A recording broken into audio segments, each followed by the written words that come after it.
Hello, subscribers. I'm back after about a month, probably. I'm not really sure. So, a while ago, I was watching a YouTube series, and it was called A Quick Guide to Classic Who. It's quite good. I would recommend if you ever wouldn't thought about getting into classic Doctor Who.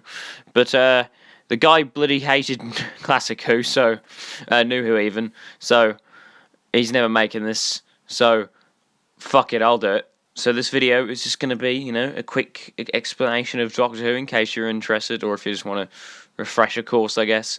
And then I'll be doing a video. Well, I say that anytime I say I'm going to do something, I'm not doing it. So take this with a grain of salt. But I will be attempting to do one video per season, just as a quick guide to each season of New Who. There are currently 12 seasons, with the 13th on the way. There are 4 Doctors, that being. Well, we'll get to that in a minute. But first, I think we need a bit of context, so let's go on with that.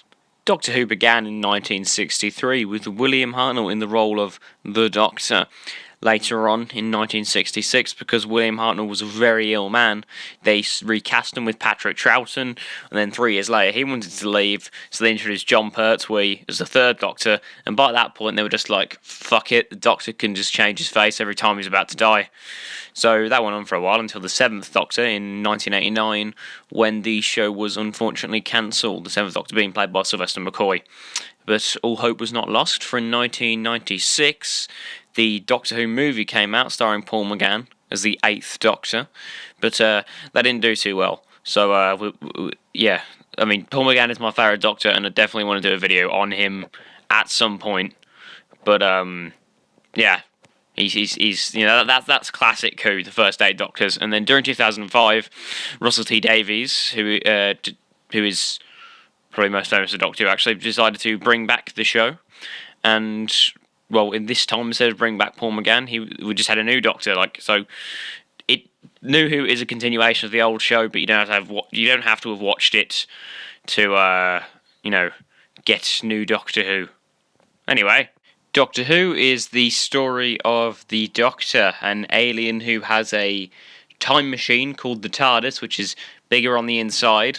It's supposed to blend into its surroundings, but it kind of got stuck as a police box in the first episode of Doctor Who all the way back in 1963, and he's not really bothered to fix it yet. So, it basically involves, him travelling around various parts of time and space, fighting monsters like the Cybermen, the Daleks, the Master. It's some pretty good sci-fi, to be honest.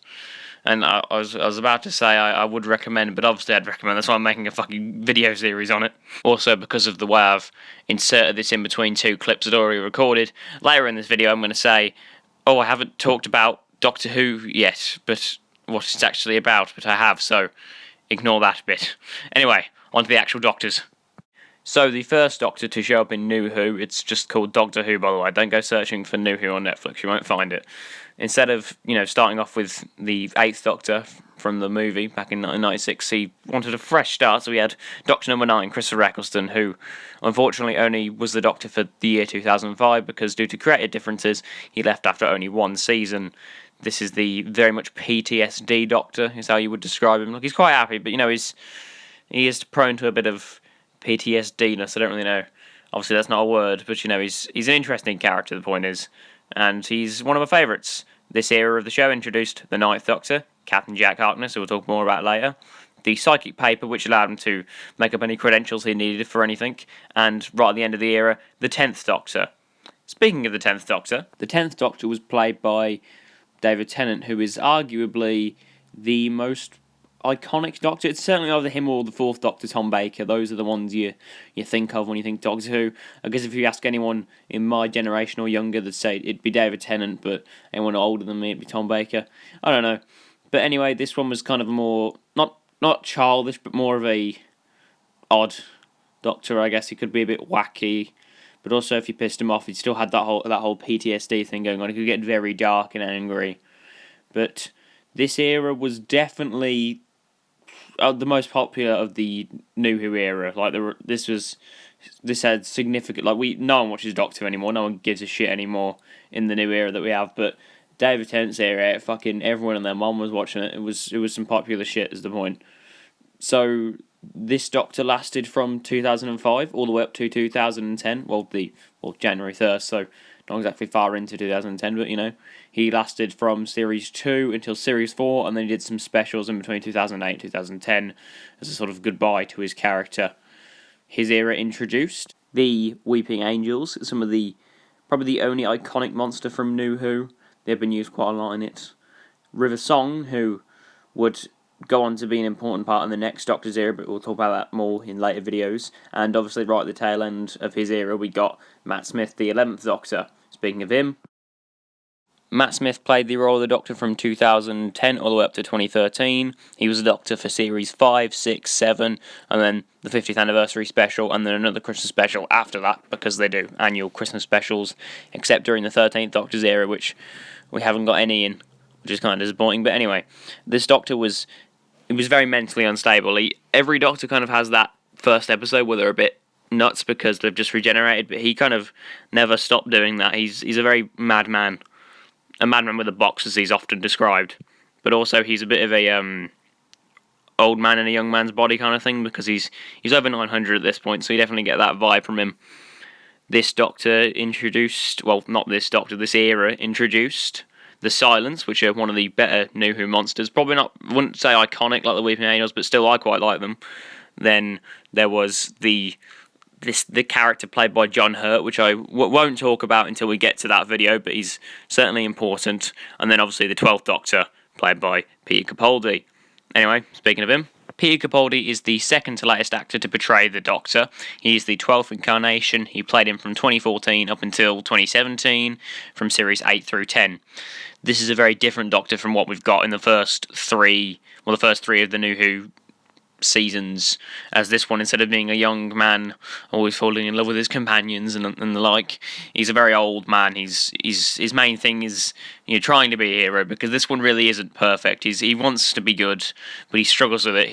He ends up a lot of the time doing, especially in Series 8, doing the whole ends justify the means thing. He's getting people killed just so he can eventually win. He doesn't really have the same morality that some of the other ones did. That's kind of his whole thing. He wants to be the Doctor again. He doesn't know if he's a good man, but he's damn brilliant, if you ask me. And honestly, actually no, we'll save the opinions for we'll save them for my actual videos on him, which might never exist, knowing me. But this Doctor's era introduced not much really, pretty much just the sonic sunglasses, which no, I'm not a fan of either, and the best episode of Doctor Who ever, if you ask me, Heaven Sent. But once again, we'll talk about that later on. But as I said earlier, he's not the newest Doctor. There is one more, and that is, of course, Jodie Whittaker, the 13th Doctor. Our current Doctor, as just mentioned, is the 13th Doctor, who has divided the fan base. Let's say the way I describe her is kind of like like they've done 10 again, but they've made her a bit more socially awkward, and they've made her say fam a lot. So if you couldn't tell from my tone, I'm not really the biggest fan of her, but she's doing at least one more season, so maybe that'll impress me, and yes, she's been the Doctor since 2018, and we're currently in 2020, so I'm sure she'll keep being the Doctor for at least she's going to be it for at least 2021, and maybe she'll impress me. But right now, not really the biggest fan of her, but I've got to, we'll talk about that more. This is we'll talk about her when we get to Series 11. That'll be fun. 2013th Doctor fans, don't worry, I'll try to be as fair as possible. I'll give Series 11 and 12 a rewatch before doing those guide videos, and we'll see how that goes. But that's about the end of the video. I hope I've convinced you to give Doctor Who a watch. If not, maybe watch my next video if I ever make it, which, if I do ever make it, it will be a quick guide to New Who Series 1 with Christopher Eccleston. So, I hope you've enjoyed this video. If you did, please remember to leave a like, comment, subscribe if you haven't already, and I'll see you in the next video. A quick guide to Doctor Who was presented, written, and edited by Alex Hoey. Doctor Who is owned by the BBC, and no copyright infringement was intended.